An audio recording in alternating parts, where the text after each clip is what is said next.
I'm Richie the Veggie Chef, and today's recipe is French onion soup. Just delicious and fabulous for winter. Hi, I'm Richie the Veggie Chef, and today's recipe is French onion soup. It's a classic. Not too many ingredients for French classic onion soup, but my recipe is definitely different from others you may have read. We obviously need onions, but in order to get the taste into this soup, this is where I differ. A lot of the recipes tell you to caramelize the onions. I'm not into that because once you caramelize them, you get them sweet. So it does take a little more work on my part, so you do want them cooked, but not as far as getting caramelized.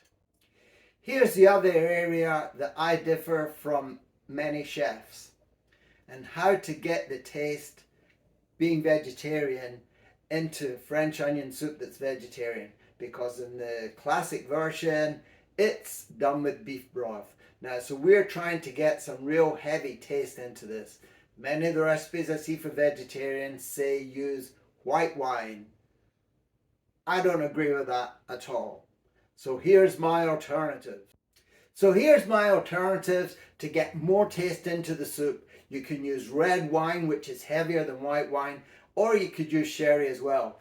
If you're not into alcohol, then use one of these heavier tasting kind of bouillon alternatives.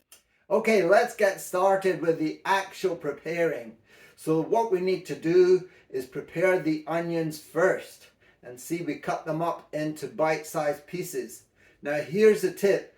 When you cut onions, they can make you cry a bit. So my sous chef Sue, hey Sue, gave me this advice: do it underwater. Now I had a problem with the scuba gear in the kitchen sink. Then she told me it's actually the onions you need to hold underwater. Then we go ahead and cook the onions until they're translucent, not caramelized.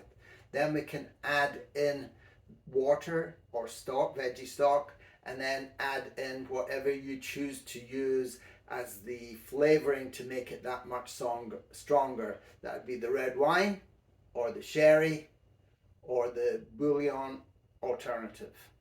And remember, you can also add in some herbs like thyme or use a Bayleaf. That also makes the broth that little bit stronger tasting. So the other ingredients that we need for the French onion soup is the French bread and then the cheese, which melts over it just to give it that whole yummy sensation when you're eating it.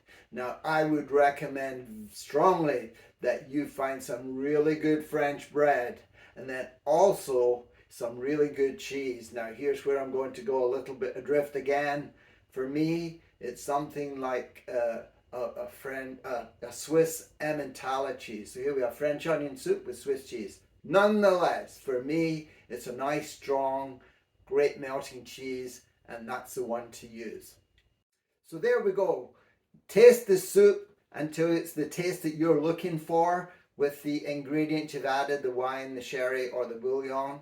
And then we take it out, put it in a bowl which is oven safe, or even maybe broiler safe as well. And then put in your French bread, get your cheese on top of it, broil it until it is just melting and bubbling the cheese. And then there you have it. Voila! There we go. French for French onion soup. Thanks again for watching Richie's quick and yummy recipes. I'm Richie. Enjoy your veggies and thanks for watching.